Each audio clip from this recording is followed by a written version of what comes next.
Tās lieto ne tikai Jāņos, tās lieto faktiski jebkuros svētkos. Tas ir galvenais koks, ar ko pušķo.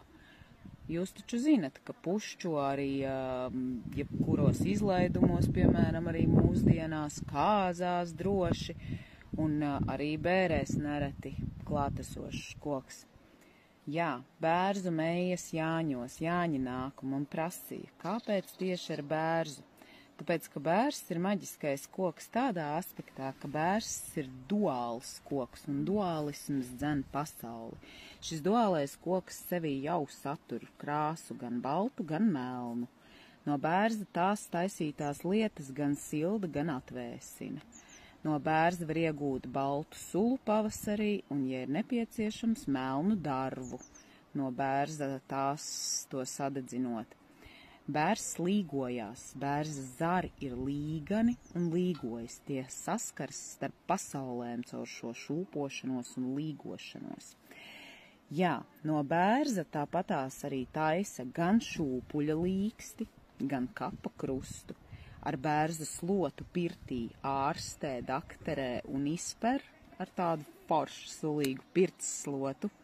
Un tai pašā laikā no bērza zariem taisa slotu, ar ko no mājas izslauka gružus ārā. Visu laiku tas duālisms bērzā ir iekšā, un tāpēc bērza mejas ir tās, ar kurām pušķo svētku vietu. Un ko nozīmē pušķot? Pušķošana nozīmē padarīt vietu faktiski sakrālu, jo jūs sapušķojot šo vietu padarat atšķirīgu no tā, kā tā izskatās jebkurā citā parastā dienā.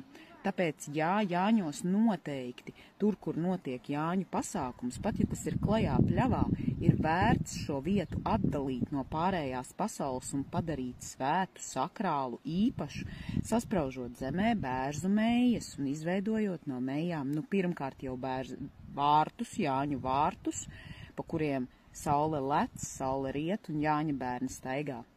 Bet jebkurā gadījumā arī viss riņķī pa teritoriju, arī māju un visi citu pušķo ar bērzu.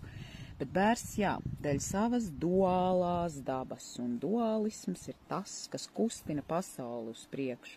Vīrietis, sieviete, rīts un vakars, tumsa un gaisma un visas pārējās lietas. Tāpēc bērs, arī tāpēc, ka bērza lapas rudenī kļūst stipri spilgti dzeltenas. Nevienam citam kokam nav tik izteikti dzeltenas lapas, un tās tiek sasaistītas ar zeltu, ko saule bērzā lej, tās tiek sasaistītas arī tā